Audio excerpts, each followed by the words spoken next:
Oh my gosh. I'm just Liam, yeah. let me get over It's here. all good. We don't have a production assistant. Okay. All right, we're starting now. Hello, everybody.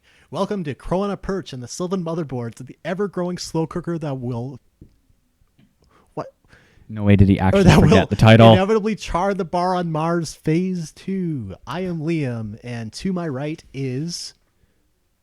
Say Oh, I your thought you were name. going to say, I thought you were about to grab the script and, check what my name was. Just Say your name. Yeah, my name is Eric. Hello, everybody. Welcome to Season 2, Phase 2 of Crowonaperch. I actually can't believe we're here, in all honesty. I was just thinking before believe this we're here. started, I was like, dude, we did this bi-weekly. Bro, we forgot the hat on the crow. Here, No! we'll fix it. All right, guys, wait, we got to restart. I'm just kidding. Can I say the name one more time?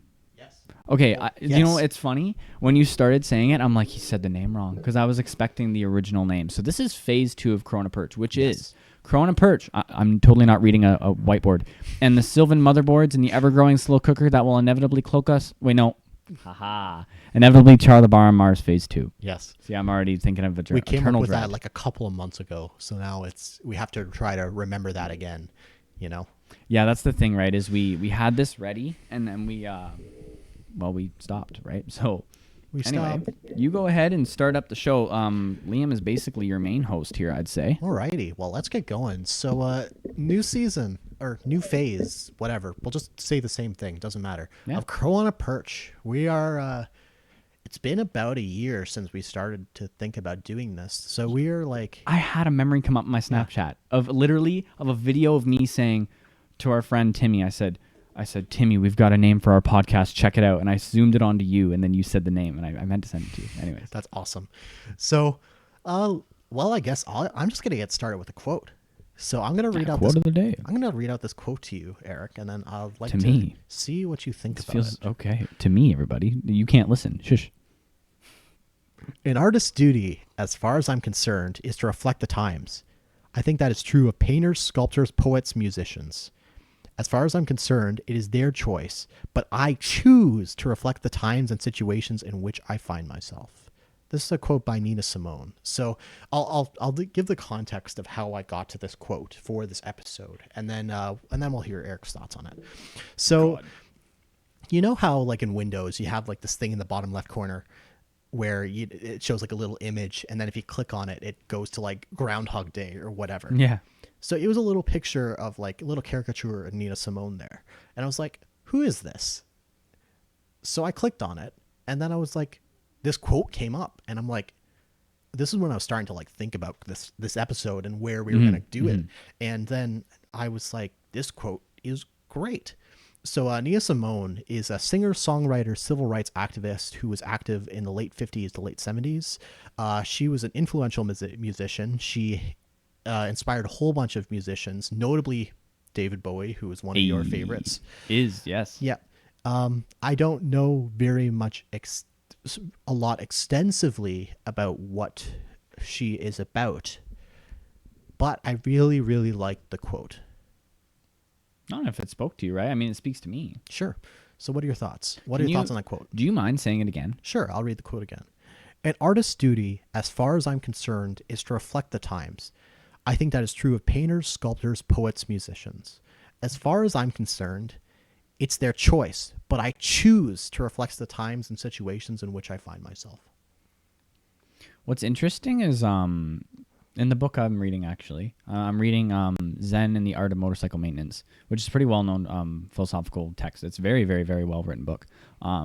He talks similarly about this because he brings up quickly, and this is sort of related, is how during the Renaissance, they didn't know they were in the Renaissance, and everything was just as chaotic and scary and new as it would be for us, right? And, and you know, 40 and 100 years from now, it'll be the same thing. They're going to go, man, they didn't know they were going through that right now. And even if they did know a little bit about it, we wouldn't know exactly, right? Or even know the outcome. So what's interesting about art is it's the same thing. Is when you look back to an art movement or an art form, or even what's most popular, what's groundbreaking, or what is not popular and is doing something different, which then makes another movement, is you're like, wow, they didn't know they were doing that, right? Yeah. And that happens with pretty much everything. And I think that's the beauty of how the present day and how the world works is kind of like the butterfly effect, right? You can step on a Yeah. twig and you've now created the next president 60 years later. It's kind of an interesting idea. So if it's their duty to reflect the times, I would say yeah, because just like writing a book and leaving your timestamp in the universe for someone to be able to reflect on later, it's the same with art. Because, text is one thing that shows the voice, Yeah. but to visually show something is pretty amazing, which is another topic for what we have nowadays, where we can do this. This is a whole other art form reflecting the times, right? Yeah. Well, and this is a quote from an interview that was done from her. And I'd like to read something that's a little bit further on. How can you be an artist and not reflect the times? Mm-hmm. What are your thoughts on that? I think that happens with everything. Mm-hmm. Even if I were to be rebellious and do something of expressionism based on something that is way in the past, that is still reflecting the present moment. Yeah. I think that's the beauty of the loop there, is no matter what you do, you're making your mark. It depends what you want to do and how you make that mark. Yeah, exactly. I think it's very true. I think when it comes to art or any sort of thing, even I think what we're trying to do here with the podcast, we are trying to talk about what is going on right now and what the issues are that might be going on in the world. The issues that I guess are important to us. That's something that we are trying to do as well. I like this quote because I think this is what we're trying to do with our podcast here. And I think this is a nice little segue into our sort of first little segment here. What is this podcast now? What does it mean to us? Like, what was it before, and now where is it? Where are we getting with it? And you're asking me. Yeah, I mean, or I can start. It's up to you. I can start. Well, because the thing is already I'm sure our viewers are seeing that this is different. Not only is our set different, our demeanor different, our outfits different. Yes, the red shirt it's gone. We've executed the red shirt. Yeah. But like we've undergone some changes, not just in ourselves, but in how we want to properly execute this show, and not like how we executed the shirt. Well, yeah, and actually, in fact, it's live right now. This is like it's a completely that's different another thing big for one us as well. That we're doing this live. We got the chat in front of us. Liam's got notes. Like that's the thing. I have right? notes. Yep. These are all different things. And what was really interesting about what we did, not only for the offline Spotify and YouTube show, which is still going to happen, by the way, we're going to be putting that up. I put that all on my Instagram explained, but we'll go over it all today. Not only is that different, but what we wanted to do was we took all the stuff that we learned from the first season, not from ourselves only, but from you guys, especially when we did our live show. We weren't gonna do this live. Yeah. We planned on this season to not be live, and then we thought, shoot, like the stream did so well. The stream went really well. We were both really calm, and you guys had comfortable fun. doing it. Yeah. Like, and please talk in the chat. I have chat right here. We you can't see it; it's hiding behind Sprite's chair. But we have chat, so please talk to us, because that's really we reflected on what this show is about. And not only is it about community and us growing and reflecting on our growth as well as the growth of people around us, but the world around us. When you talk about leaving your mark in present day, it's whether it's small or significant, it doesn't matter. It's there, right, and you can learn from it.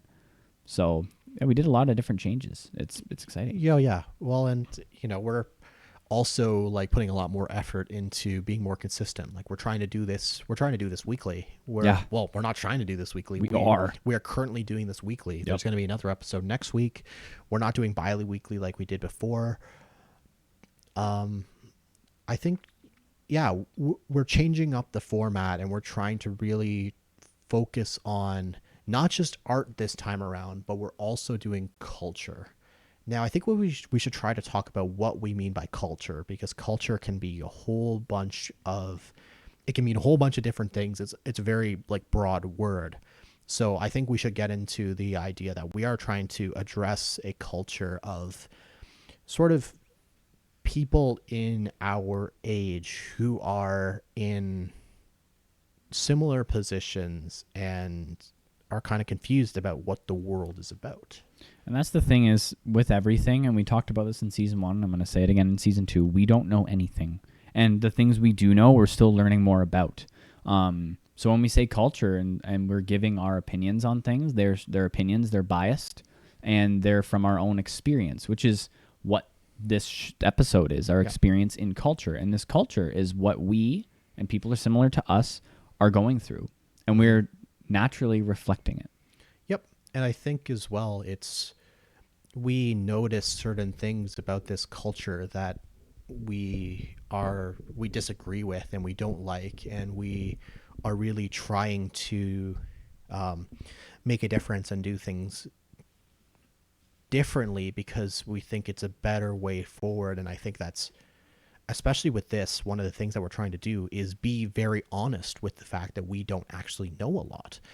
It's and the things we do know, we're still learning. I know lots about art. Yeah, I think there is a tendency for maybe like other influencers who are much more successful than us to come off as knowledgeable and successful and professional, and to make it look like they have everything and they know what's going on. But I think we're trying to maybe dispel that a little bit, that you don't need to necessarily be like that. You can exist in the world and you can learn, but you can still have this very learning sort of mindset to you, and this humility moving forward of just keep on learning, right? Well, and that's the thing, right, is what I've noticed, especially doing Comic-Cons and following a lot of artists and meeting artists, is there's always this, and it happens to anybody, because there's always that quote of don't meet your heroes, right? Because you learn that they're people. And in all honesty, meet your friggin' heroes, because I think, to me, that's cool. I like to be able to realize that people are human. And being in an industry that I'm in, especially when artists are very Instagram driven, you hit a point where people are like, they praise these artists. I just saw a meme the other day, actually, of like, it was some cartoon character on their knees, like praying basically to another bigger cartoon character, and it said small artists to big artists, right? Mm-hmm. And I'm like, big, what does big even mean? Like, you got a great follower account, but like, what does that discounts the whole human aspect of this artist, right? And I think when it comes to influencers and all that, you get to see their mask, you get to see their curtain they draw of, I'm this, and that's that, right? And I'm doing so well, and I'm doing this, and you're not doing that, and you're here to watch me do this. And that's what Liam and I actually said we wanted to do right when we got on here, was literally say that we were being honest, we're being truthful. We do be just two people learning and living currently in this space-time continuum. We are inevitably going to make mistakes on this podcast. We are inevitably going to misedit things. We're inevitably going to say things perhaps that don't exactly reflect how we feel about things. Obviously, we're going to try not to do that. But it becomes our onus to, if we really feel like it, to own up to those things. Well, and that's the thing. We can bring it up. If we screw up, whether we say it now or on the next episode, doesn't matter. Like that, I think we were talking about as well, how a lot of creators that we like to watch are the ones that are incredibly real. Yep. What you said, the real deal, because the real deal is known as like this big shot, right? The real deal is being real. And I personally think that is so cool, and it's something that's emerging more, I think I've noticed. Well, but I think it's also emerging in response to this huge wave of sort of an ingenuine culture of, try to make yourself look better than you actually are for the sake of the just means within society of attracting someone more yada yada, or being like more successful in yada yada, or this or whatever. I think that is something that now that I think culture is starting to get tired of that. I think we are starting to move towards, at least I hope we are, towards something that's more genuine, of like, hey, we should be kind, or we should just be honest with each other about things. Because I think it's just, you don't grow if you're not honest about where you are and who you are, and recognize your situation. I think what's interesting is, and I'm not going to name names, obviously, but there's people I know, people I've been friends with for a short time and a long time, that I can almost pull out archetypes, obviously, but I can pull out archetypes of who is understanding or within that sort of movement and who isn't. And to be honest, it might not even be from choice. It might just be from fear, or it might even be just this innate feeling of like, well, everyone else does this, right? Yeah. There's people that you and I both know, and we're still learning. It's not like we're perfect and we're this And deity that yeah. is running this movement. Like, no, it's just interesting to see the people that are in agreement with it, of this idea of being yourself. Yeah. When we're flooded with people who fake it. Well, and again, I don't think we're not even trying to be super aggressive to those kinds of people. It's just, it's the way that Eric and I sort of like to try to do things, is that we like to try to be very confrontational with our anxieties and what makes us afraid, what sort of rattles us, etc., what even makes us happy. You sort of even got to reflect on sometimes the good things, and that's not for everybody. You know, some people do want to live a bit more of a comfortable life, and the self-reflection, it might not be their time to do that, or they might not have the capacity or the place to do that at the moment, and that's also fine. But what we want to do is just, we want to talk about this, and if you're here to listen, then, well, maybe you'll learn more about us and our journey, and we'll share some of our shortcomings or things that we need to work on, or even successes, right? I think as in terms of attitude for season 1 and 2, I feel like I came into season 1 with a, what's going on in the world? Why's no one talking about it? And people who are talking about it, like, let's talk about it here too. Let's keep building up this bubble. Yep. And season 2 now, I feel like it's like, yeah, it's more about the pattern. Because like I just said, I've noticed people are talking about it, or people that aren't talking about it. And now that we've properly gone through seeing this happening, and now it is happening, we can reflect on it more, especially after having grown for another year. Yeah. And what I like about this live thing, and I implore you guys to talk in the chat if you're interested in any of this, because season 1 was great because it was a lot of us unpacking of what the heck's going on in our brains and the things we're seeing. Yep. And this, it's more like, yeah, we're unpacking and we're delving into it, but now please, like, join in. Well, I think it'll be easier for people to participate if we ask like solid questions. Sure. So I guess let's think of a question. Well, you're the one that's got most of the script, right? Like, what have you got planned?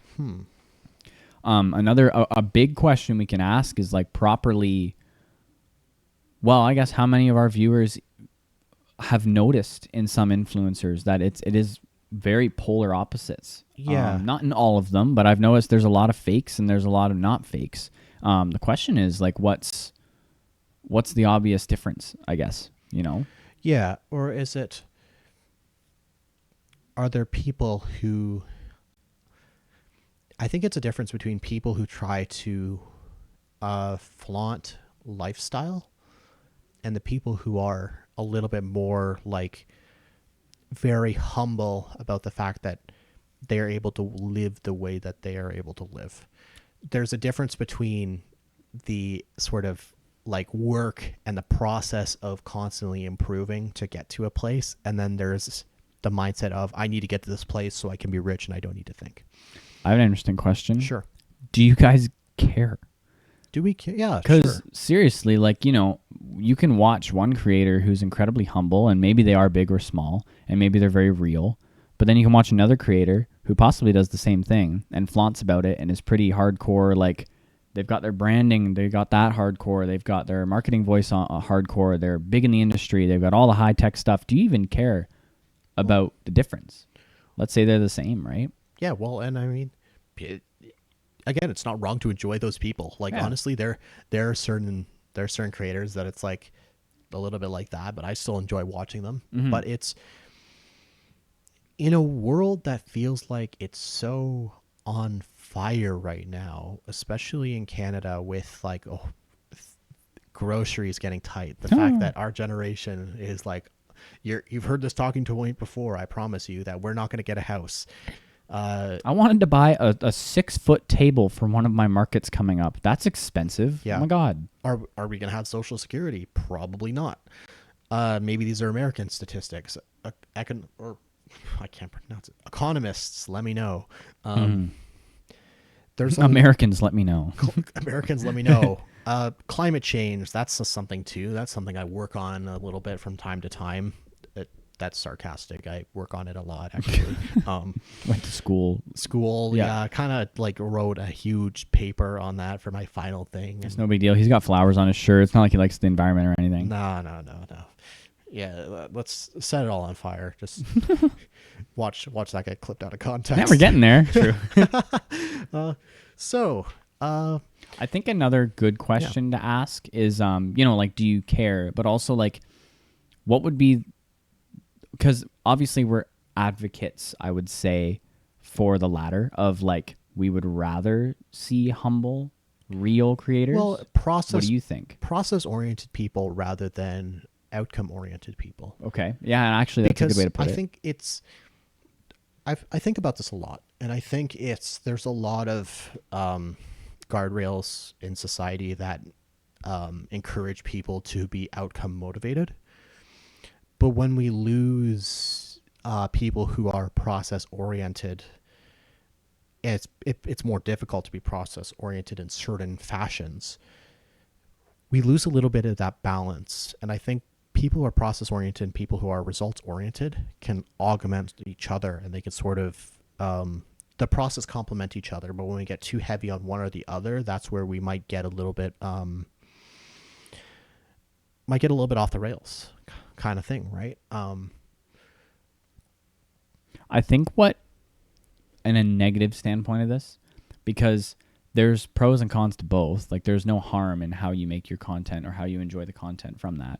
But what we talked about in season 1, that I kind of think brings out the reason why one may be worse than the other, in a way, is the viewer in particular. Because when you talk about someone who, let's say, is all about that end goal, they're like, yeah, I've got my freaking $10,000 gold watch on, I've got my big car, right? And like, you don't have that, and watch my stuff, right? Mm-hmm. And then there's other people that are getting there, or they're sure, maybe that is what their content is, but they're showing off the fact that, this isn't easy and I'm getting to here, right? Yep.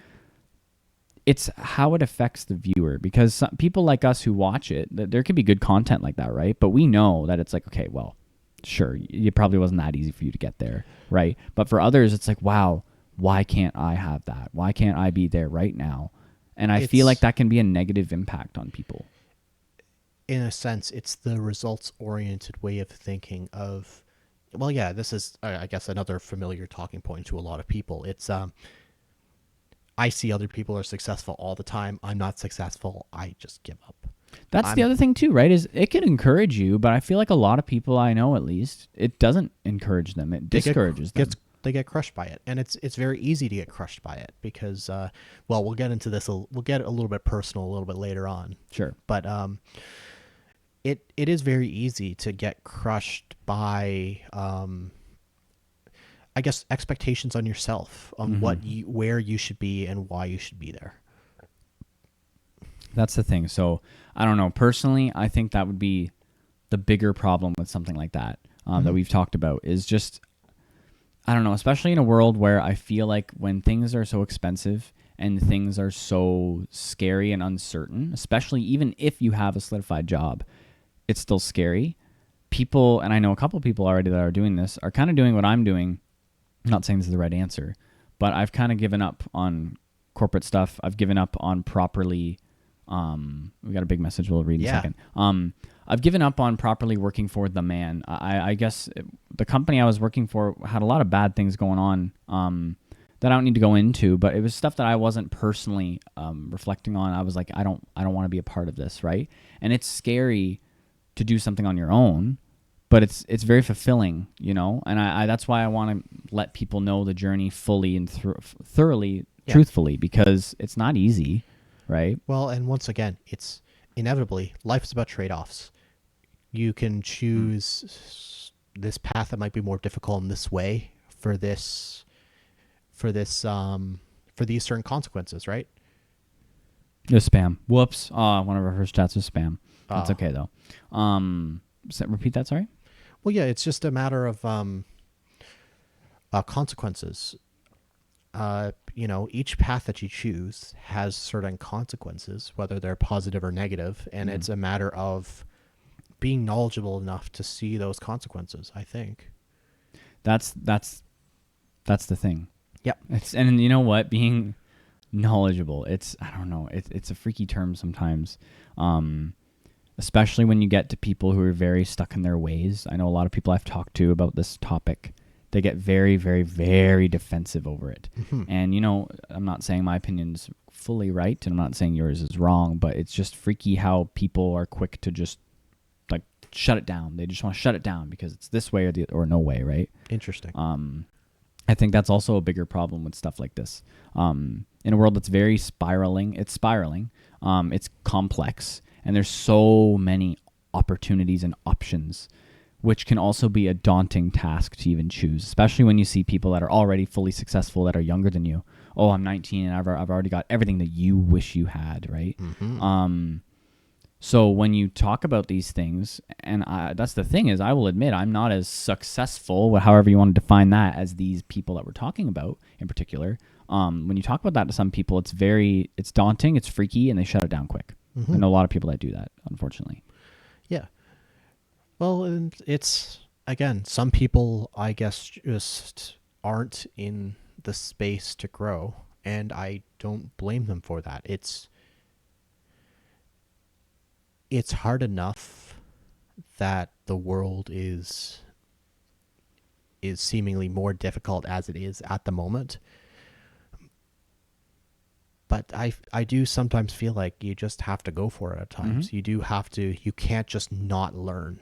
You have to keep learning, but I think it should be the goal for people to really put themselves out there and to, be a little bit uncomfortable at times, and to, in order to grow, in Mm-hmm. order to learn other things, in order to listen to perhaps something that might be completely different than you, something that might be outside of your comfort zone. I think you should try to work your way to being able to go and deal with that thing. Do you have a specific topic you want to veer to? Because I have something I want to bring up. Well, I think this is, if we're at a sort of stopping point here, I think this is a perfect time to move on to our next segment. I have something. Do you want to do that? Because I have something I want to bring up, because I feel like we've gotten to a very, not negative, but we're really bringing up the issues that are happening that we're all right, wanting to talk about. Let's hear what you have to say. Well, on a more positive note, because of what you just said, is the ability to learn and go out of your comfort zone. What I wanted to talk about was, and I'm going to shout out some people here because I think they deserve it, and I think you and I got really giddy at this show, was the Chatham Kent Expo. Yep. We went to the CK Expo. I go every year, and Liam joined me this time. Yep. So it's in Chatham Kent, just west of London, in Ontario, run by an amazing guy named Robert. Fantastic show. They did 2 days this time, and I think it's a great example of something that brings community together. And, as a person who, you go to a show like that or a Comic-Con and you see how amazing it is, how well done it is, and how fun it was. You got to meet all these people, and I had people come up to me like, oh my gosh, this is your comic book? Oh, this is amazing. And how did you do that? Are you making more?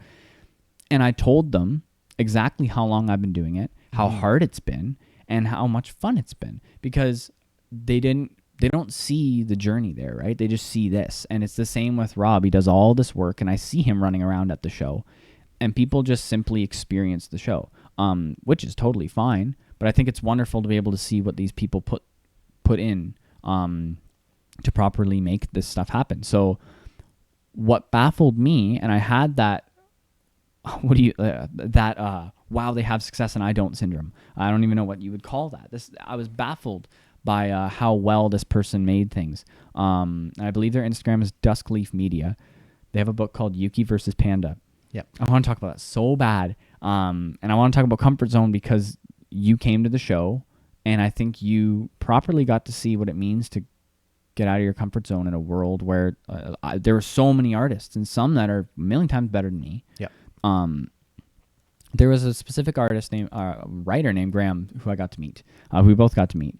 Wonderful writer. He did a book called Yuki versus Panda, and I want to talk about it because I'm obsessed with this book. I'm obsessed with this book. It's so well done. What a fantastic human being. Wonderfully nice person. I think the vision for this book is phenomenal. And he said he's been working on it for 10 years. Yep. And I saw these 4 books finished, beautiful, well written, well illustrated, well pitched, decently priced. And I thought, man, like, this guy's done it. This guy is exactly what I want to get to. Which is a whole other topic because some would consider me already there, which is interesting. But anyways, it's just so cool because when we talk about all these big problems and all these issues and things that at least are issues to us, if anything, when you go to a show like that where you're just having a good time, shut your brain off, just enjoy it, meet new people, sell some books, read some new books, meet some amazing artists. I got to buy this book that I genuinely think has changed my outlook on indie books, which, if you don't know, is my thing. I'm a comic book artist, _art. I have a story called Wendy and the Sprite. And when I get to see artists who are they're genuine, they're nice, they're humble, they're showing off their work, they're not bragging about it. And believe me, I've met artists who brag about their art, and it's annoying. I will say right now, it's annoying. Because I don't care about you bragging about your art. I care about good art, and I care about you enjoying your work. This person blew me away. And I think you could tell how much they blew me away. Well, amazing. Just even the feeling of talking to them, right? It was just different compared to some of the other, artists that I've met with you and have had a conversation with. When you could tell when the passion really, really is there compared to other people, I mean, I guess there's passion in other things, but I guess sometimes people put passion aside for other means, right? Well, and there's a good way we can talk about that. For example, the person who's got the $1 million home, that's so common now. The $1 billion, that's a normal house now, unfortunately. The $1 billion home, that's so bad. I just realized. They got the $1 billion home, they got the fancy watch, they got the car, right? Who's to say they aren't passionate? And sure, they could be. What is disheartening in my eyes to what they're doing is that I don't see the passion. I see the gloating. And I think that's what's different. And I think that's why it was a good example because, and I'm not discounting the artists that we met there. We met some friggin' awesome artists, some amazing writers, fantastic people. I just happened to really enjoy this book that they had. And I think is a good example of something that I think is genuine, amazing, and they didn't have to gloat. Nope. And who's to say you have to? I thought that was a really interesting connection to make to what we were talking about. Yeah. You don't need to, I don't think you need to gloat. I think it's did you want to segue to the next thing? Let's segue to the next thing. All so right. I'm gonna do a little thing here. Oh boy. I actually don't know what he's doing. I'll be honest. He's left the scene. I have no clue what he's doing. I'm very interested to see what's happening here. Oh, is that your little transition? Just a text box? That's gold. Welcome to Song of the Week. It's also Comic Sans. Yes. It's so funny. I'm supposed to be the art and graphics guy. Genius. This is genius. Welcome he knows I've been busy. Welcome to Song of the Week. So, Eric, what's the Song of the Week? You know what he pitched to me before this? He was like, so we're going to do section 1. We're going to talk about some stuff. And then I'm going to go, it's Song of the Week. And I cringed so hard. I can't believe I just did that live, by the way. And instead, he's like, I got something better. I don't know what you're talking about, Eric. I never said that. Yeah, you did. What? Dude, I was going to try to gaslight you into... Bro, he was actually the one who said it. The thing is, I just did it. So whatever. Mind games. Where is that Song of the Week, everybody? Welcome. Right here. Yep. That is so funny. I love it. Anyways, what's the Song of the Week, Eric? Song of the Week. All honesty, I still couldn't choose. I chose 2. I can't even remember what the other one was out of the 4. There were 4 that I wanted to pick. One of them was School Day by Chuck Berry. I won't explain why. It just was one of them. I forget what the other was. I have a tied between two. And what this segment is supposed to be is I just love music. I'm a music nut. You're going to see this jacket slowly have patches on it, actually, because I've been working on that. But I like it. It's nice and comfy, and it's warm. Yep. But I wanted to do Song of the Week because music's important to me, very important to me. And I think that we can, as another art form, reflect on what it has to say or even just simply the sound of it. I was caught between... I'm a metalhead, by the way, and I'm obsessed with Giz. King Gizzard and the Lizard Wizard's Sense. The song is Sense. And the second the second song is The Wizard by Black Sabbath. The reason I chose those two in particular was, well, The Wizard, because it's just groovy. But also it is one of the first, if not the first metal album to ever come out, is Black Sabbath's Black Sabbath. And The Wizard, what I think is so interesting about it is, despite their freaky, doomy, evil sound, what are you doing? You're like moving. Oh, you think I'm too close to the mic? Yeah. I like how close I am, and no one's complained so far. I think it's too loud.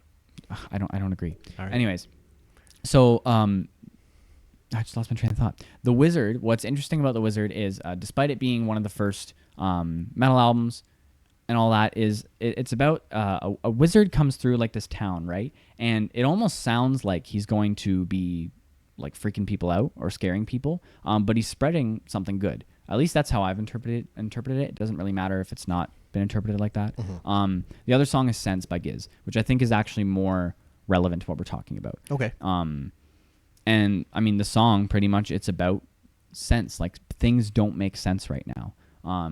You can say one thing of what people are doing and how they're dealing with it, and it just doesn't make sense. The point of this like segment isn't for me to fully delve into a song or even show it to you. You should check it out, though. King Gizzard and Lizard Wizard's Sense. Very beautiful album. It's mostly acoustic. Very pretty. Kind of morbid lyrics. It has morbid lyrics, the whole album. It's called Paper Mache Dream Balloon. But the song pretty much is a good reflection of what we're talking about. Is people are, for example, they're gloating and being fake. Like, why? Like, why, right? And even if there's a good reason why, it doesn't make much sense, right? At least in a reasonable standpoint, it doesn't. And the world's complex, right? There could be specific reasons for things, but does it still make sense? So I thought that was a really interesting song to bring up for this. So yeah, I don't know the song very well, so I think that's a pretty interesting explanation. Yeah, like, look into the lyrics. Like, some of them could be a little absurd, or some of them you may not agree with, but I can't exactly remember all the lyrics for it, or else I would talk about it. Because I came in here without a script because I didn't want one. Yeah. But it basically, like, why would you do this thing? It just doesn't make any sense. But we're doing it. Another good example, actually, Giz is a very huge environmental band. They hate that we destroy the environment. Most of their music is about the environment and how we're destroying it. That in itself makes zero sense at all. I don't care what reasoning we have for doing it, we're doing it, and it just, why? Well, there's some sort of lyric about driving in a fast car in that song. Yeah. And it's like, you're doing this just to drive in a car at 1,000 kilometers an hour. And it's like, well, what's the point of that? What's the point in driving that fast? Mm-hmm. And it's okay. Yeah, sure. So you might like it, but is there irony in what we do? Is there irony in how we treat the world? Is there irony in certain things? That entire song is meant to be ironic. We do this and this at the same time. What's the deal with that? Well, that's the thing is, like I said, there could be reasons for what you're doing. Sure, you may love this fast car, you may love this loud car, but you're not necessarily thinking about the repercussions to your actions, right? Like what you're doing and what it is doing to others or to the world around you, right? And I mean, unfortunately, in this world, these issues could take a while to happen. Most people don't really care because it's not affecting them right now. Still doesn't make any sense, right? It's unfortunate. Sense. It doesn't make. That's why I said it. Yeah, that's the name of the song. That's a big one I think that we're tackling, right? Is like, there are good things and bad things of what we're talking about, but when you think about what can happen in the future from these things, which a lot of people unfortunately don't care about, it changes a lot of stuff. We're going to see a lot of changes in the next, that's another Giz album, Changes. We're going to see a lot of changes, obviously, in the next 30, 40 years, maybe even less than that. 10. Right? And 5. that's not even just the environment. tomorrow is a change, right? Like Yep. it's just how it is. And you don't need to stress yourself out about what you're going to do and how it's going to affect something. In the end, really, as long as you're happy and not killing someone. But it's ridiculous. Yeah, we tend to like to uphold sort of basic morals here. I think that's kind of an important thing to be doing. Yeah. So is that all? Is that what you want to say about the song? That's pretty much it. Like I said, I don't really want to come in with a whole prepped thing because I'm not good with that. I like to just talk from the heart. And yes, I don't know every lyric on it right now, especially because I'm on the spot. However, it's a great song. Listen to The Wizard too. It's wonderful. The way I took it is, like I said, basically this wizard walks on by through towns, and at least the way I experienced it, especially who's that by again? Black Sabbath. Black Sabbath's The Wizard from their first album. They're a doom metal band, but what's really cool is they've got groovy, bluesy roots. Mm-hmm. And I think that's what makes the song so cool, because you're expecting something kind of evil or freaky, or, wizards aren't always bad, but their sound makes it sound like he's going to be bad. Right. And what's cool is he's not. And even if he is, your interpretation is what changes it, right? And I took it as, this guy's bad. Oh, wait, they think he's bad. Yep. That's pretty cool. He's spreading something that is different that people may not understand, but it could be good. Sure. Anyways. Interesting. Very cool. Yeah. Thank you for the song of the week. Thanks for having me, Lim. Now he's got to do this awkward walk away and take away this text. That is so funny. And you know what? I would consider making a graphic, but I don't want to now. Went behind my back and put in a Comic Sans section. Yeah, I did. That's called initiative. It's called ambition. It's called ambition. It's called being an entrepreneur. Something you don't know. All right, let's go on to our next section. So let's talk a little bit about ourselves, because there's nothing about me you want to know. I think not everybody here watched season 1.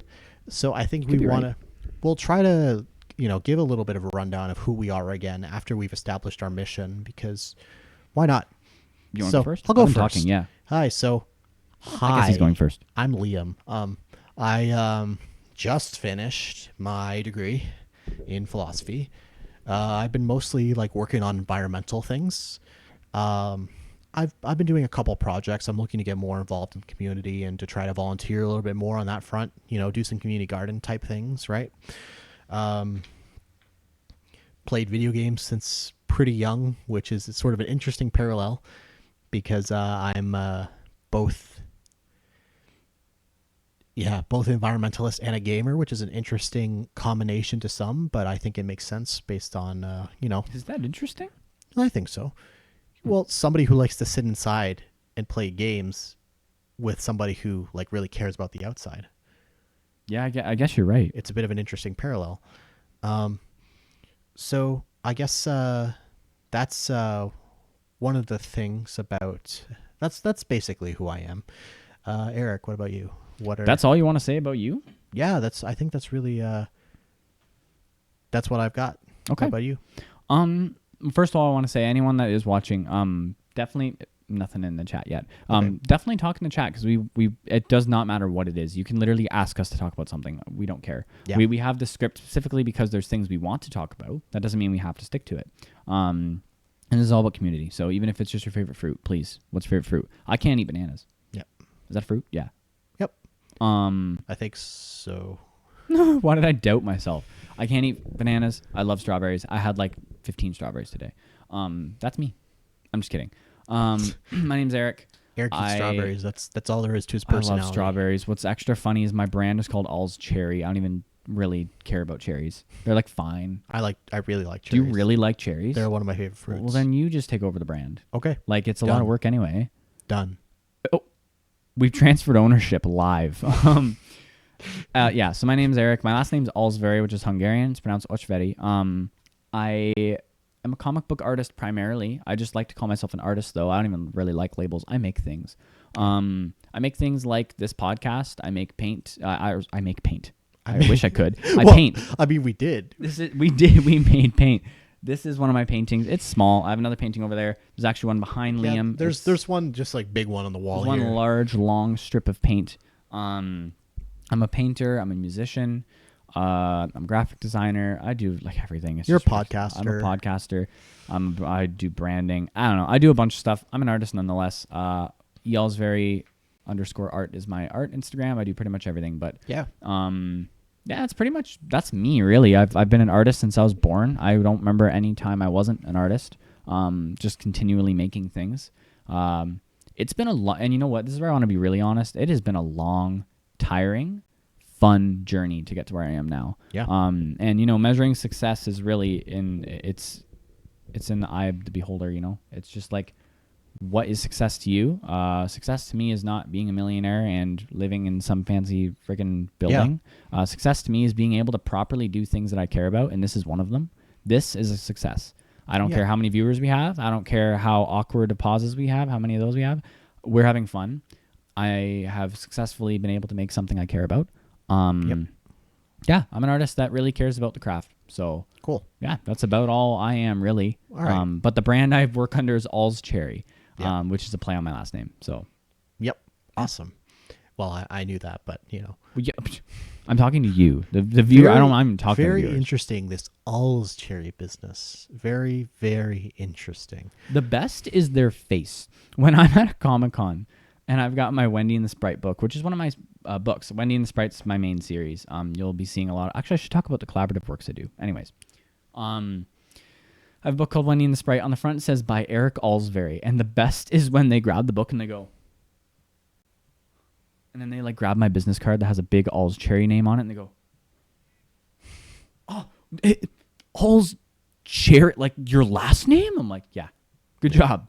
Are you gonna buy it or what? I'm just kidding. Yeah. Yeah. Anyways, that was a fun little thing. I like watching their faces, especially when I meet a Wendy. I love meeting a Wendy. That's like something you try to do every single time. I think every show I've ever been to, I've met a Wendy. Or at least one that like knows one or knows a Wendy. One. Yeah, what was the one we saw? Was they were cousins with Wendy or something? I think it was their daughter. Or their daughter was Wendy? Yeah, it's always some sort of close relation Wendy. Yep. Blueberries or strawberries? Ooh. We got a chatter. Blueberries or strawberries? Oh, that's a hard one. Well, that would be their favorite, I guess, out of the two. Strawberries are so friggin' good. It's not even funny. Blueberries, I feel like I enjoy them more when they're in something. Like, or accented with something. I don't eat blueberries themselves. Usually. Like in yogurt or like a pancakes with blueberries. Come on, people. Like, what are you doing? Get your blueberries in those pancakes.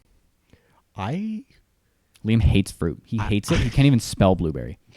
I've been on like a strawberry like run recently of just like he's been running with the strawberries. Yeah, just running away from the grocery store with them after I pay with them. After he's paid with them.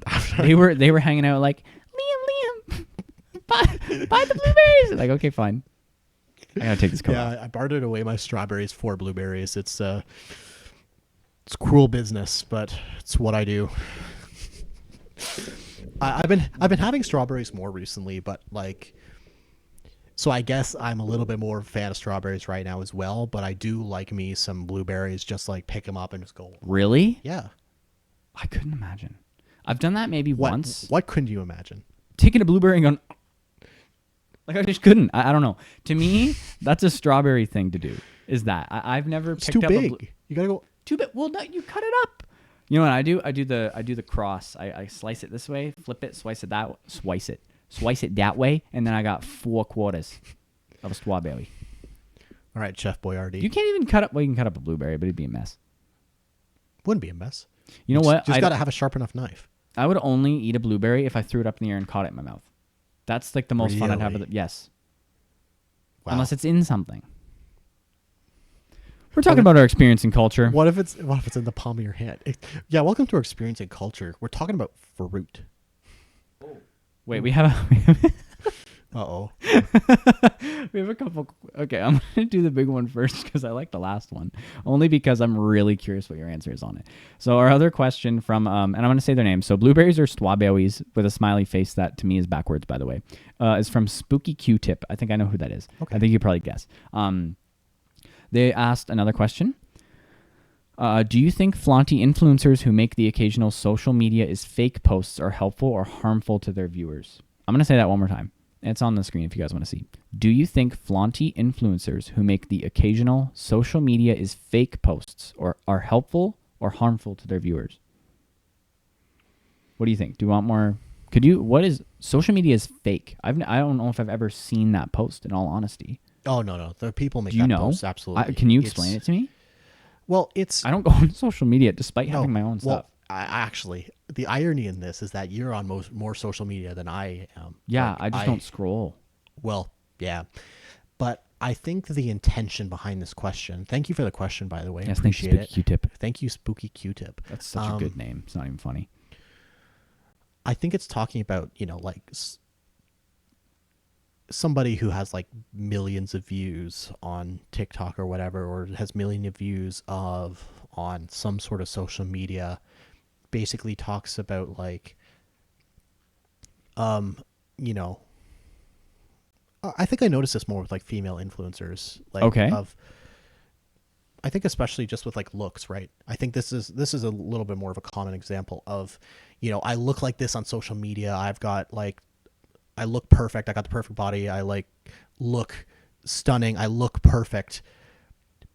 But that's not how I actually look in real life. I look like this. Oh. And I think in that case, I think that is a generally positive thing. Well, actually, yeah, okay, I'll say generally because I don't want to like. Could go there into be absolutes malicious here. intent behind that?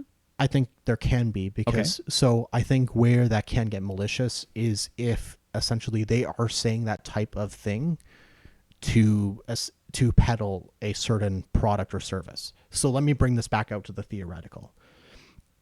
I think it's great for an influencer to be basically making these kinds of posts of, social media is fake. But it's not nearly as effective when you are branded with somebody else. Because as soon as you're like representing somebody else or you're sponsored by somebody, then I feel like it's harder to take that genuinely because you have because there's financial motivation behind that influencer to have that certain thing. Well, that's just manipulation too, because there's genuine like, this is me on social media and I know you guys like this, but this is me actually because I want to be real and this is my real self, but I'm still going to put on my, it's like wearing a suit to a meeting, right? Like that's not you all the time, but you're being professional. But then there's money behind what I'm doing right now. And I know that you guys want to see what could be the real me because I'm a real person. I think there's sort of like there's a balance to that, right? Because it's a good message, but you have to be careful of the malicious intent that could be behind it. Yeah. And I guess like I'm just trying to think of another example. All honesty, I guess like maybe people who are like popular streamers or creators basically say like, I'm just human, I just sit here and edit. You guys don't want this job or like whatever kind of thing. And I mean, it's like, I think there are a lot of people who do get, well, and at the same time, I think there's a lot of people get like, I don't know what you talk about. You just get to edit videos and do this all the day. But then people don't realize that professionals have like 10-hour days of writing, editing, doing all of this nonstop all of the time. When something becomes that intense in your life, it becomes, I would say, much easier to resent it. And well, that's with a lot of things, though, right? It's the same with like how you strive for a goal, and if that goal is your complete end, when you get it, I'm sorry, you're going to be bored in a week. And you can still like a good example. I was talking to my girlfriend about this actually recently. Was I am so grateful to be able to do my art full time. Yep, I'm very grateful. Is it a lot of work? Yeah. Yep. Do I get stressed out, exhausted, and sometimes a little sad? Yes. Yeah. I'm sorry, but no matter what you're doing, yes. I'm on the receiving end. It's work is work. Yeah. The question is, are you enjoying what you're doing? That's right. And that applies to anything. I know people that work in retail and they're having the time of their friggin' lives, aka my aunt. Yep. Having the time of her life, but some people in the exact same position are the polar opposite. Let's expand on that. You're not just enjoying what you're doing, you're enjoyed on the everyday process of doing that thing, of each of the things that are involved, of each of the, some of the things that are a little bit of a headache, some of the things that are there. You accept every single part of the process. And that is how I think people are able to do that. We talked about that when we first started this podcast, about Yep. how, and I will say this quote until I'm in the grave because I think it's hilarious, just hit record. Because it's not as simple as hit record. And even if it were, if it blew up or if it expanded to the point where you're going to do this like we are weekly, it's more than just hitting record. Setting up this camera was irritating. Like not even 30 minutes before we hit record, we were like, shoot, this might actually screw up. Honestly, I might as well just throw this away because we've got on a side tangent. We're off the perch. We're- Do you have more you want to talk about? Well, I mean, Yeah, I'd we- like to talk about what the viewers are. Yeah, we can keep going. Let's keep talking about the viewers. Yeah. Well, absolutely. and like I said, like when you're able to accept what you're doing as wholly a process of what you're doing, it becomes more than just hit record. And it's going to hit a point where it's a little more of a process of, what's the word? I can't even think of the word. You have to do this, right? That you're now doing it. You have to accept every part of this. We have to accept that not only do we have to worry about hitting record, but we have to make sure that the quality's nice, not just for you, but for us. Yep. We have to make sure the audio works. We have to make sure we're posting for you guys to enjoy or for us. But we want to do these things. We need to make sure we have a plan. You know? We want to do this, right? And Yep. that's what ultimately makes something worth it or not. I guess to go back to what you were saying, is it helpful or harmful? I feel like it almost just depends on the creator as well as the viewer. It depends on the context. You know? And it's that relationship because it's, there could be malicious intent behind the creator, but there can also be a wanting to, or like avoidant behavior from the viewer of this person said this, so I don't need to worry about things anymore, or just taking the advice absolutely as like, or social media is fake, that I don't need to believe any of it. That's another big one. Yeah. And just for, we got some more viewers trickling in here. If you guys have anything you want to talk about, please bring it up. Put we it were in. just talking about what Spooky Q-Tip was talking about here, or asked us about, was the social media is fake take, which we have now sort of answered for ourselves at least, that it can be harmful and also can be helpful. Yep. And like I said, I think it depends on your creator. For example, and I'm going to bring him up, I really like German985. And why I really like that streamer is because he does exactly what he wants to do. If he doesn't feel like streaming that week, he's not gonna. And that's not malicious intent towards the viewer, but that's just because for his own health, because he wants to make something that's worth your while. When he gets in the stream, he's honest about his health conditions, Yep. or what he's been doing, or why he's been absent, or why he chose to play a game. And when social media's fake comes into play, he's not even on social media. And the reason is because he doesn't want to be fake. Yep. He wants to be wholly himself, and he's a friggin' weirdo, and I love it. Yeah. Some people might not. Some people like the fake, and that's your thing, right? But Yeah. I don't know. I think there's a lot of there's something wonderful about being wholly yourself. Oh, absolutely. It's really beautiful. So, on the topic of wholly yourself, if there are Yes. any other questions in the chat before we move on? We have one more, All right, sure. and I'm laughing, but I want to take it seriously because Sure. I'm interested. Specifically, what's Liam's take on crypto? I don't think I've ever asked you your take on crypto. We're talking about cryptocurrencies here, like Bitcoin. Genuinely. Well, Come on. that's very interesting. The concept of a decentralized currency, I think, is a fascinating thing. Fascinating, he says. I think it's fascinating. Okay. I think it's Actually, you're an environmentalist or aspiring environmentalist. This is a very interesting topic for you, or should be. Is it? Yep, power, electricity. That's what runs it. Well, okay, sure. There are arguments that it literally is not worth. I'm talking about a different aspect, though. Okay. I'm sort of like looking at it socially right now. So the concept of decentralized currency is fascinating, just in a incredibly globalized world, because of how just like there's a lot of barriers between like first and third and whatever world countries. Sure. And having a currency that's just like, this is the decentralized currency that is just across here. It's disassociated with governments. It's disassociated with banks. It is people and people trading it. Great in essence, I think. I think, if I'm correct, it got used in a lot of criminal ways, which is kind of unfortunate And That's. but I'll talk about that in a second. but now we get to the crypto part of it. I don't know. I'm not really big into finance. I don't really do any sort of investing whatsoever. Personally, like I sort of have, if I am going to like put my money into investments, I'm going to basically talk to somebody who knows how to do that and will take a cut, etc. All the scams and stuff that went on just makes it look really not very credible and sort of shady, and the rug pulls and all of that.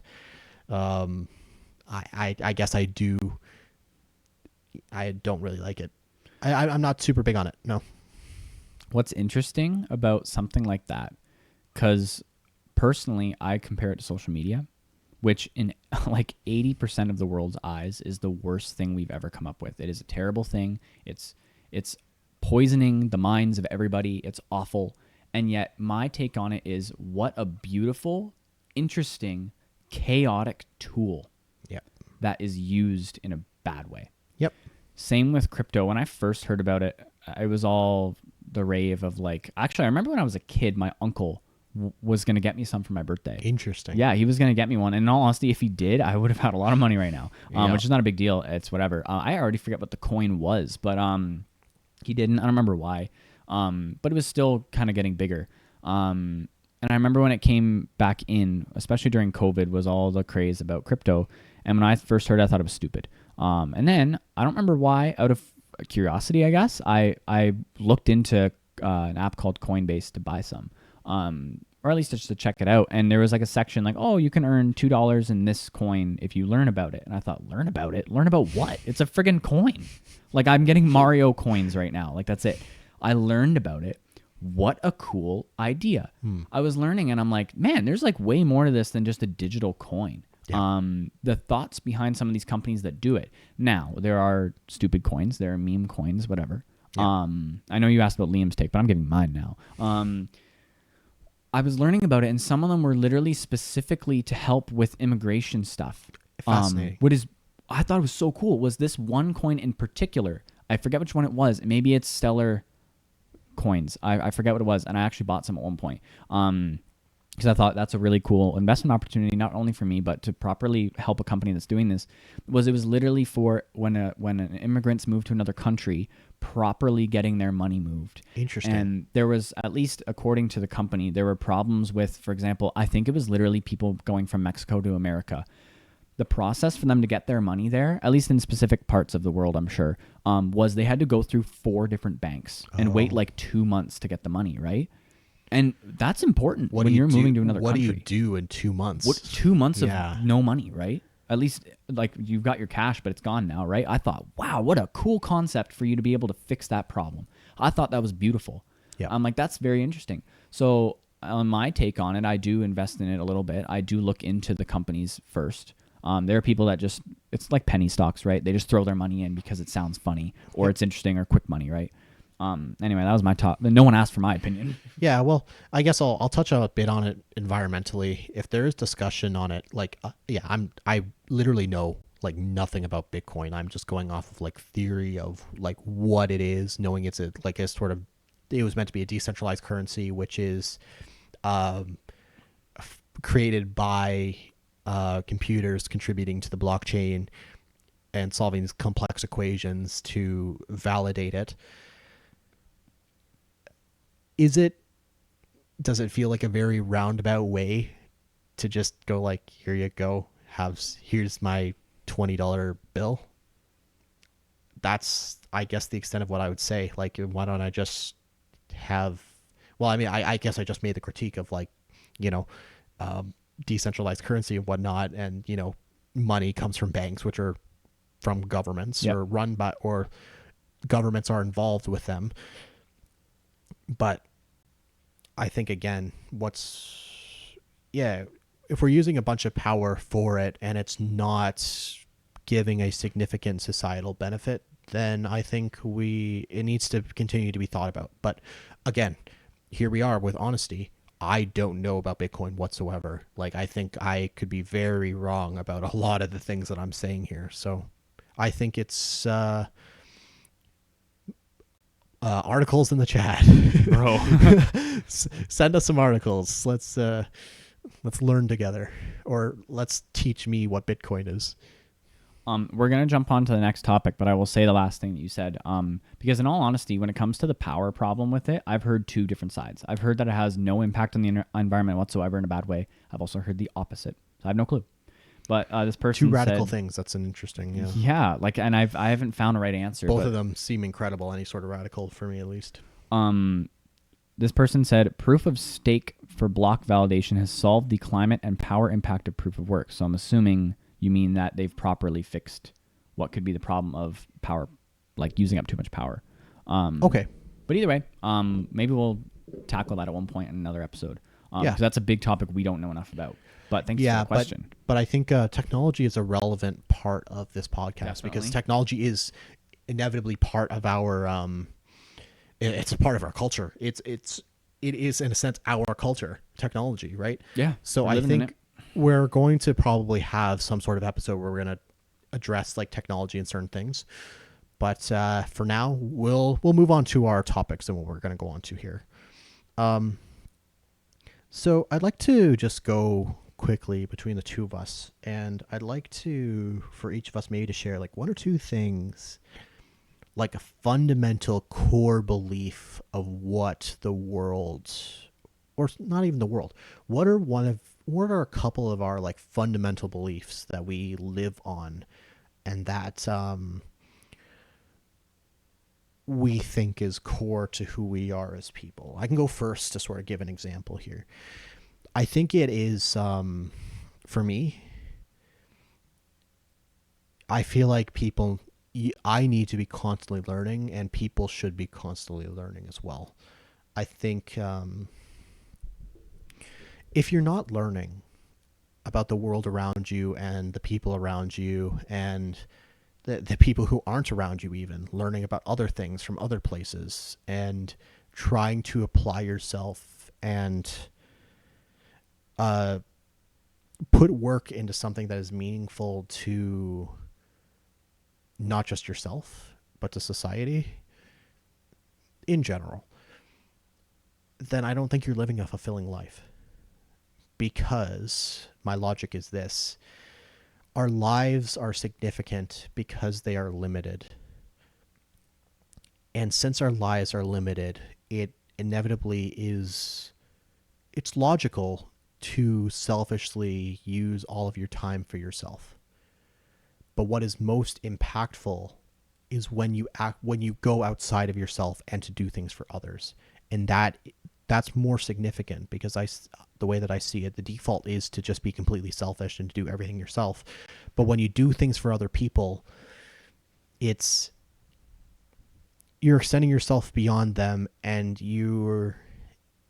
it's just, I think I need to work on that last part, but I think it really does. It's what gives life meaning, is contributing to other people and helping out other people and being a part of other people's lives and living beyond yourself.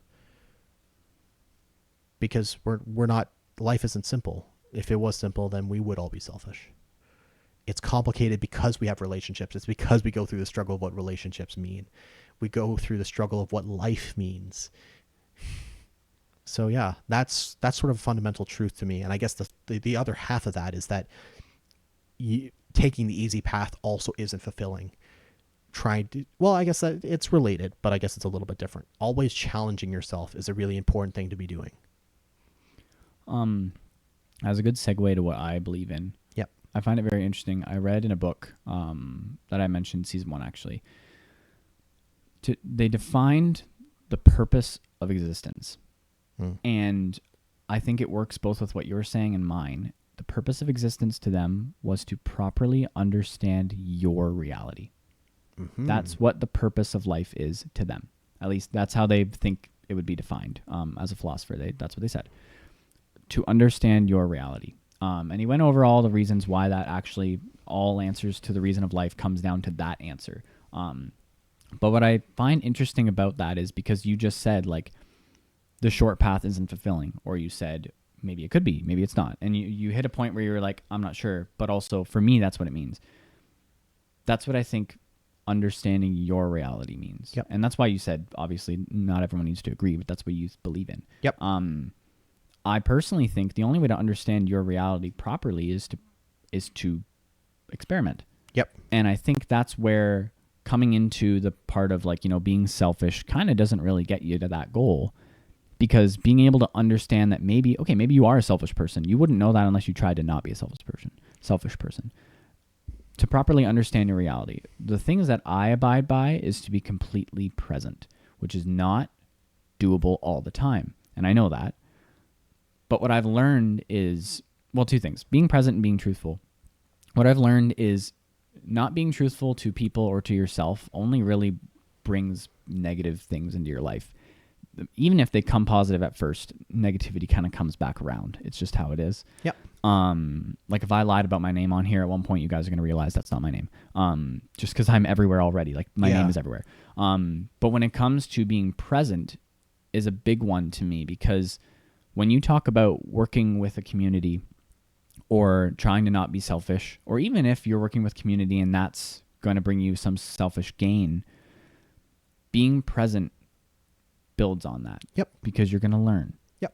When you're checked out in a conversation, and that can happen, it's just how it is. I get checked out sometimes. You can't always always pay be present. full attention always, but right? to strive to be present, it's a beautiful thing. Earlier, and I'll tell a little story.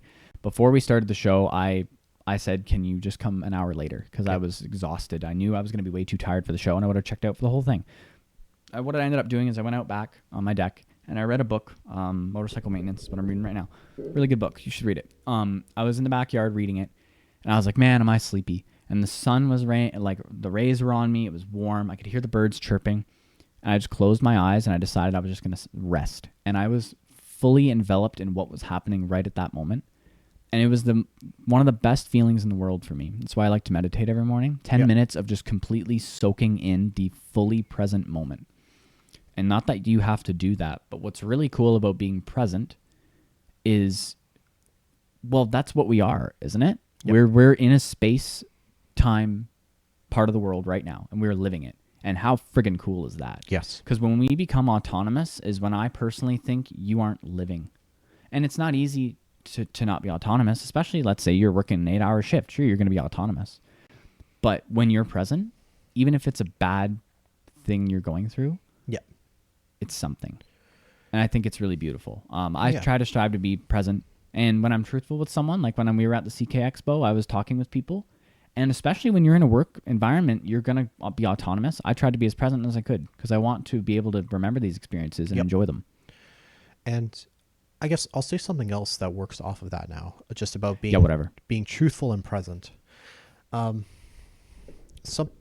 of the big things I hold as well is that you have to not deny that there are multiple truths in the world, and that there's multiple people who hold multiple truths and ways of living that are true that will inevitably conflict with yours. And it's completely okay. Mm-hmm. I think there's a lot of people of, their thinking is completely wrong. And I think every time somebody, well, maybe not every, most of the time when somebody tries to invalidate somebody else's way of thinking, I sort of question the motivation behind it, because are they really just trying to suppress that type of thinking because they don't like it? Yeah. I think that is something that happens a lot nowadays with politics. I think politics is a big issue culturally for us, because the world, I think, is going to change pretty significantly over the next 10 years. Yes. And I think a lot that has to do with it is the fact that we got an election coming up, and our neighbors below have an election coming up.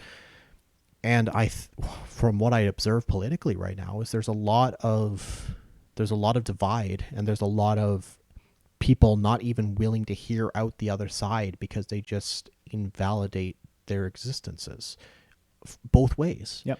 From the left to the right and the right to the left, and invalidate their thoughts. So yes, I hold that truth myself because I really want to see a world where heated discourse can exist, but that discourse isn't invalidating.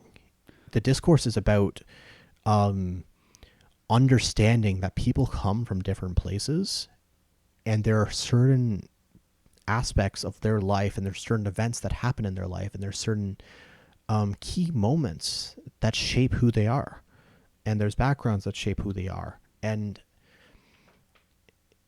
again, part of this is it kind of gets a little bit meta because I'm accepting that this is my truth, but also this is definitely not a lot of other people's truths. Yeah. It's people are going to get rattled by other people, and I can't really control that. But what I can control is that I will just try my best to stay open to other people's perspectives, even if I don't like them, to hear them out and to listen, and to say, if I don't agree with it, it's like, I don't agree with that, but I can appreciate that you really think you find this important to you. So yeah, I think that does relate to what you're saying there. Yeah. The thing about stuff like that is, questions bring discussion and or discourse. Yep. But that brings progress. I don't even have to say answers because it's continual, right? It brings progress. And that in itself is what's so beautiful about the discourse, because there is no right answer. And even if we think there is, being able to open up to some other person's answer could change yours, even if it's just minute. Mm-hmm. And the thing is you tell me your truth, and I understand that. It's not what I abide by, but I do agree with it. Sure. I think, and to bring it back to what I was saying, is I think that's why being present is really important. Yes. Because if you were talking about your truth and I thought it was the wrong answer and I just checked out for the whole thing, I didn't learn anything. No. Being present, even if I disagree, lets me properly soak in what you said, and I can then give my opinion afterwards, which is interesting. Yep. And opinions can change. There's people talking in the chat. Sure. I'm curious what you think, because I know at least I am interested in politics and I follow it because this is the world I live in and I'd like to know what's going on. But I've at least in my brain assumed that you know more than me, or at least that you've followed more. I know when we went to Victoria, you were talking about it a lot. Yeah. And I mean, I've grown a lot in a year, and I've learned a lot in a year. And, things are the way that they are. Almost always they are like that for a reason. Yeah. And things don't just happen or stay in a certain way unless there is something behind it. Unless Liam just blew my mind. Yeah. Do you want me to read what they Sure. said? Read. So we have two people here. I apologize. I can't figure out how to say either of your names, but it's on the screen so you can see the last two messages. Anyway, this looks black and white. Interesting. Which is unfortunate. I love this painting. Anyways, the question, or at least the things they're saying are, and in politics didn't always be all or nothing, us versus them. There used to be more middle ground. Finding common ground is important. And then the next person who talked about crypto, that also said, by the way, they could go for a crowonaperch coin. They said nearly impossible to find middle ground nowadays. The interesting thing about, I think that's you wrong. think no. I think that's wrong. We absolutely do find middle ground today. It still exists. We just don't see it. We just don't see it because we're used to a polarized media. Because polarized media gets more attention. That's an interesting concept, because I would agree that we don't see middle ground nowadays until you dig deeper into what you just said, because there are things that are strategically shown to us, or at least, for example, if an answer, a good one is, I know some people that would say this, and it annoys me, honestly, is they always say like, oh, this politician did this, and they ruined this, and they can't believe they did this and this. And I'm like, dude, you don't realize that politician is not the one that said it and then made the rule. There's like so many things that happened before we get to that point. He just happens to be the big dog that gets to say that that's what's happened. Yeah. There's so much that happens behind the scenes. And I feel like middle ground as well tends to be defined based on what they want to hear. why didn't we find a middle ground? And then they get their answer and they're like, yeah, we've come to a conclusion. And it's like, okay, well, we got the conclusion that you wanted. Yeah. Right? And that's where sides come in again. I guess that's a complicated thing to talk about, though, because what is middle ground? Because what is the answer? Well, middle ground is, again, contextual. Yeah, it depends on the situation. And I'm going to be honest, in politics, there are a lot of ugly situations. Yeah. I sort of wonder if one of the reasons why people don't participate or listen to politics all the time is because it is incredibly mentally straining. It's very, very complex. I think that's why I like it. Well, and it's also hard because you're talking about a lot of real issues that impact a lot of real people. Presently and with context you may not know. Mm-hmm. It's big. So it's a lot of stress, I think, for everybody involved, but it's a necessary thing. It's just a part of being fair. We got to everybody's trying to represent what they feel is correct, and that's sort of what's going on. And when people feel wronged, they will feel wronged. When it comes to interesting chats in here, continue. Yeah. Middle ground, I think, is best done.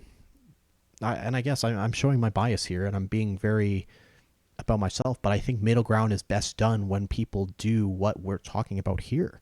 I think it ties in very well. It's when people are open to understanding that people have other truths, and when that people come from other places, and that there's a reason behind why they believe something that is vastly different than what you believe. If you're right, understanding why somebody on the left believes what they believe there, and when you're on the left, believing what somebody on the right believes that and why. Understanding context. I'm not saying that's like a catch-all to a miracle antidote to, this person, now we're buddy. We're going to go like run into the sunset together and like have a good time and, get ice cream. Sounds great. It sounds fun. You want to get ice cream? Do that. Yeah. Let's go. Oh yeah, guys, we're off the perch. See you later. Yeah. Ice cream time. But it's more, I think it's a first step of, if we are afraid that we are getting incredibly polarized, which again, I guess why I'm saying is that like we're only seeing like incredibly polarized commentary. I'm not denying that it obviously exists, but I guess what I was trying to say, why I was very strong about it, is that middle ground commentary also exists where people are willing to talk and compromise. But I think there are a lot of, especially on social media, sources that are trying to basically stoke this fire of incredibly intense and angry debate, or like loud debate. And there's, I would say, especially the commenters on them that are like,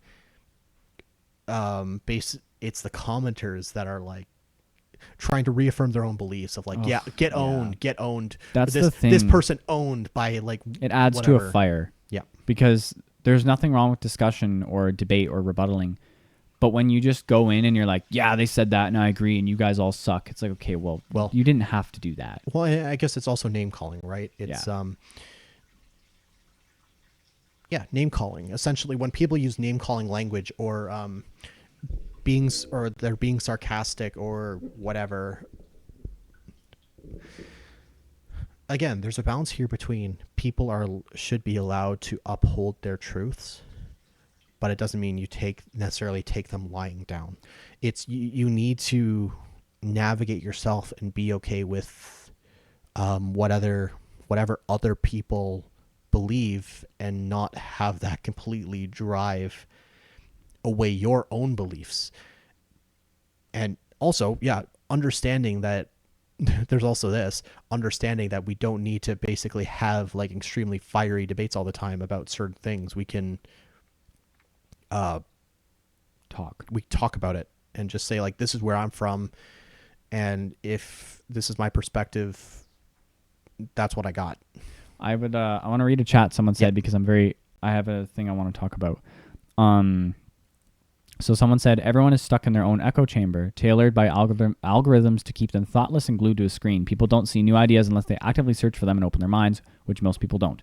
So what I wanted to say was, you had mentioned it, and I'll say it again, was the ability to open up your perspective and mind to learn and to adapt is what I wanted to say. Because the thing is, middle ground realistically doesn't necessarily exist. I think common ground is a better way to say it, because we hit a point where, you know, not that if, let's say, oh, we have to choose left or right, it's going to be full left. That's not how in our politics kind of thing, because they choose a mostly majority party. But the thing is, and that's not what I'm trying to talk about. What I'm trying to talk about is the ability to find an answer together, understand where a person's coming from, like you said, to open up your brain to knowledge, but the ability to adapt, because you're not always going to get the answer you want.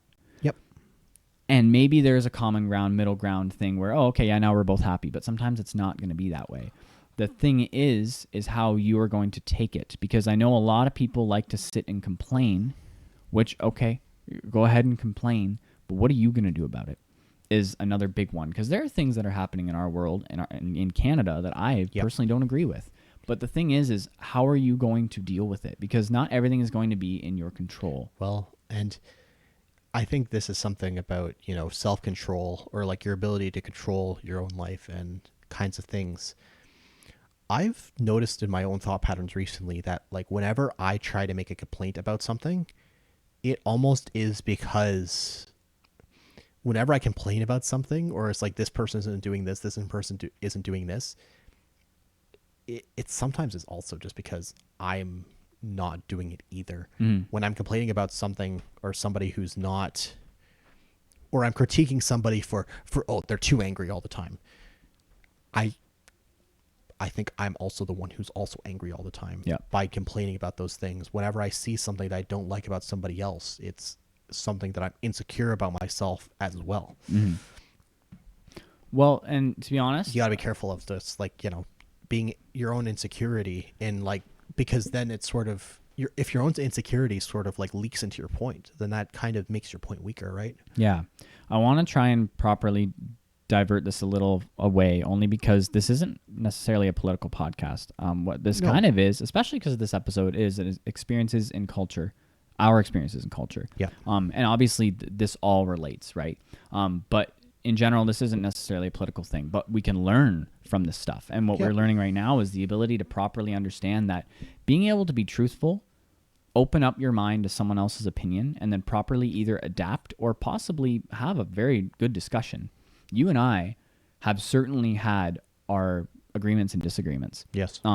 And maybe not too much on here, because there are topics that we both, not that we have full understanding, both the exact same idea of. We have our own.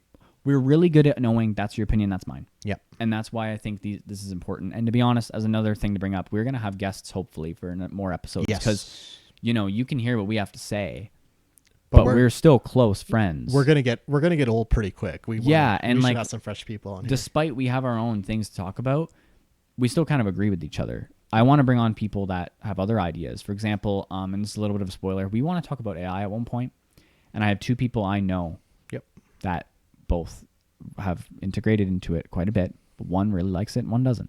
Yep. And we have our own opinions on it, but we also, at least I know, I haven't done enough with it. Actually, I've done almost nothing with it because I don't care. Yep. But it is something relevant right now, and whether you have experience with it or not, I think it'd be interesting to have other people talk about it. Yeah, so we'll divert for now, because even talking about, but it's still important. We're not a political podcast, but that doesn't deter us from talking about our own approaches at the moment towards We're here to politics. Talk and learn. Yeah, in our culture. Yeah. Was there anything else particular you had like that we were talking about? Yeah. Today? So let's. We've got more. Jeez. Yeah. So this is sort of the last section I have planned. Okay. So we're getting to an hour. So yeah. Who are we working to become, and what do we have to work on ourselves? We can say like a couple things. I don't know if you want to go first or if I should, but what are we working on and what? Sorry, go ahead. Yeah, like what do we think we need to work on right now? Like, what are some of our own weaknesses? I think so. Let's say why I think this is important to talk about here.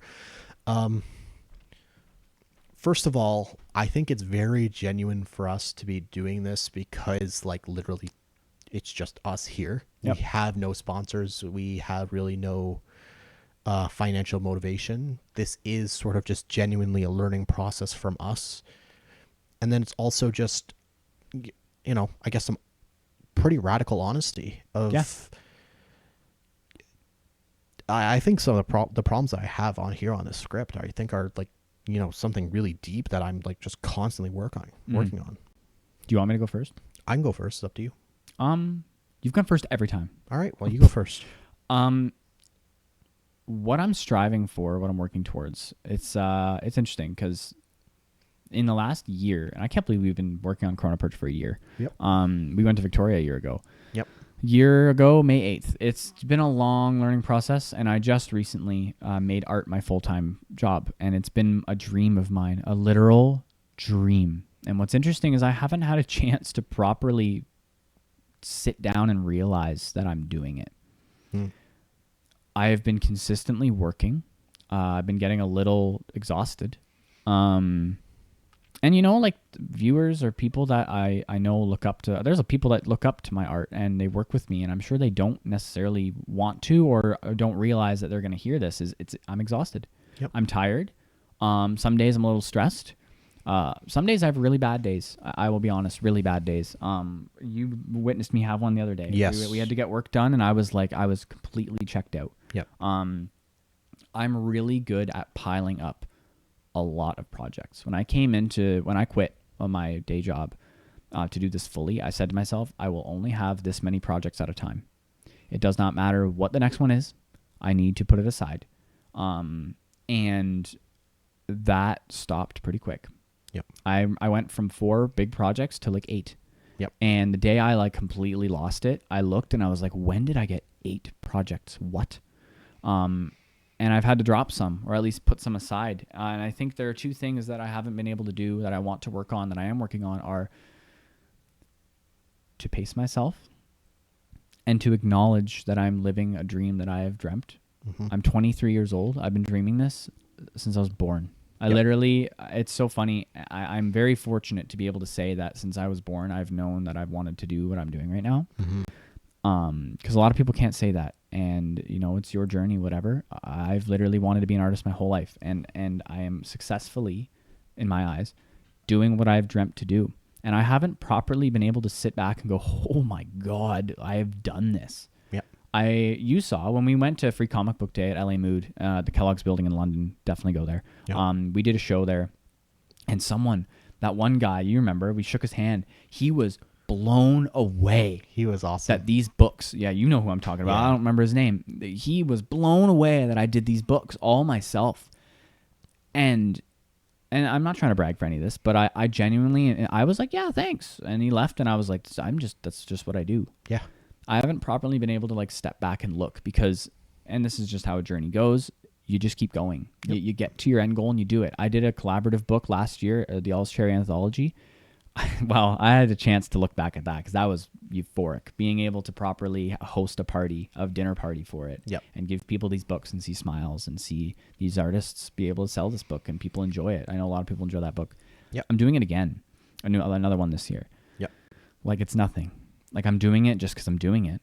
And I just feel like some days I work so hard, I don't properly get to understand that I'm doing something I've dreamt of doing my whole life. So that's why my motto is to be present, because yep, sometimes it is not easy and it kind of consumes you. So pace myself because the world ain't going anywhere. Yeah. And if it does, I'm going with it. So yep, just take my time, enjoy where I am, and enjoy the people I'm with, because one day it's just going to fly by so quickly. And it already has. I'm 23 years old, man. Yep. That may not be old to some people out there, but oh my God, it just flew. Yep. Really. There's a lot of personal reasons why it's being present is important to me, but those are the 2 things I will say is something I'm working on. And I feel like even if you're not working your dream job, that's another excuse to properly understand the journey you've gotten to where you are now. Yeah. Take a moment to see, like, dude, you're right here, right now, and that's pretty cool. Yeah. It's life can be exhausting, but it can be so friggin' beautiful. And I think sometimes it's hard for anybody to stop and realize that. Yeah. I think it's... Thanks for coming to the TED Talk. Thanks for coming to the TED Talk. Gosh, I just gave like a speech. Go ahead. Yeah. Well, and I've got some problems of my own that I'm working through. Eric would know this. Like throughout school, up until this point, like even this last term, like I have an 85 average, like pretty crazy. I've always been a high achiever when it comes to school, and I've always really pushed myself, whether it was my own motivation or not, to always be at the highest level of success, which is a good thing. But the reasons and the way that I pushed myself to get there, I think were part of the problem. I think I always basically tried to emulate perfection. And part of that emulating perfection meant I had to be perfect in everybody's eyes, no matter what. And I had to be a people pleaser, and I had to be what people wanted me to be at all times, instead of actually being myself. And what I really learned from that was, in a sense, that's a coping mechanism. That's a way of avoiding the world and avoiding the discomfort that comes with having to deal with other people and what they have to say and their differing beliefs from yours. I really built myself like a castle. I built myself like a fort, defensive You built fort. Pink Floyd's The Wall. Yeah. On being just, on avoiding other people's way of being and how it might be different than mine and how they might not accept me. Because I mean, yeah, I was a gamer growing up. I really wasn't the most popular person, but I kind of was just awkward and always just tried to fit in. But then people were kind of accepting of me, but not because of who I actually was, but I would say, because they felt sorry because I was, emotional and upset a lot of the time. And I was also a kind person. I would help people out with their homework and stuff. So either way, I guess the message that I'm trying to put out is, I guess, why part of me of why I'm going through and trying to recognize other people's truths and why they have them is because I, as a person, didn't do that for a while and basically said that my own truths needed to be everybody's truths all the time. And recognizing that other people have truths that are different than mine is, in a sense, liberation from this being perfect all the time mindset. And it actually lets me grow. I don't have to hide anymore. I'm actually fighting. I'm taking my own life into my own hands, and that my decisions are mine, and I don't need to make decisions based off of other people. That's, I would say, my first big thing. And then the other...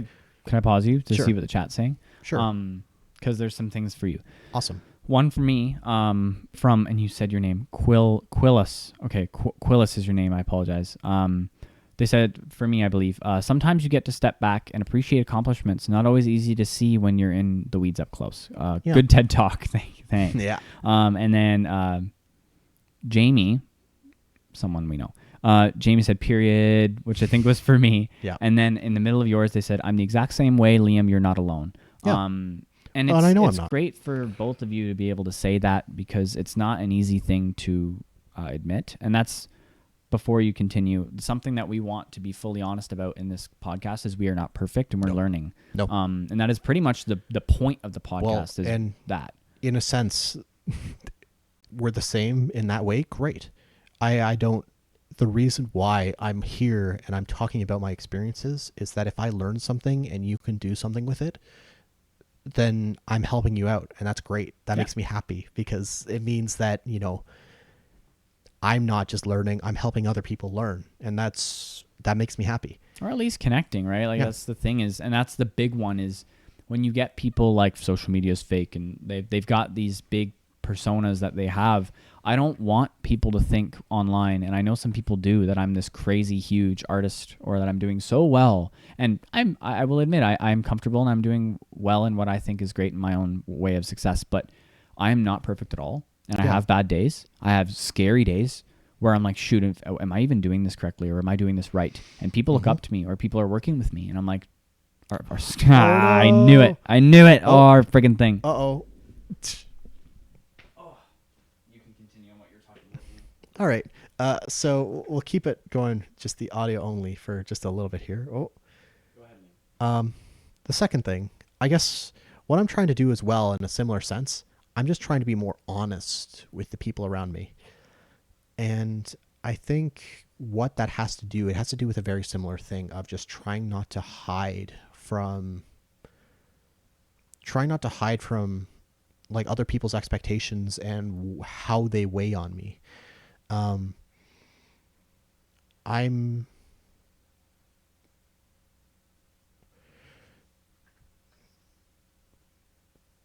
lost my train of thought. I apologize. So okay, let me say this. I have this tendency to basically just like be able to come up with lies really easily about who I am and what I'm able to accomplish.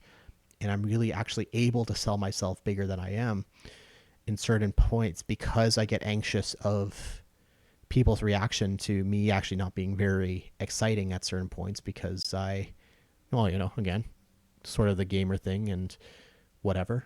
Ooh. We lost our camera. Oh, we lost the camera. All right. Well, you know what? Let's end it here. All right. Yeah, we will end the podcast here. To be honest, and let's just be fully honest, we are still learning. Yeah. Season 2 is still in the works, so we're doing more camera stuff. And if you like the audio, then you can listen on Spotify. But we'll end it here because our camera's going to die anyway. Okay. So thank you for listening, everybody. Thank you for being here, and thank you for being in the chat. Apologies for our camera. But we're going to be working on that. So thank you for coming for the first episode of the season. All right. Yeah. Thank you, everybody, for showing up. We'll see you next week. Yeah, are we good to go? Off the perch? Off the perch. We're off the perch. Thanks, guys.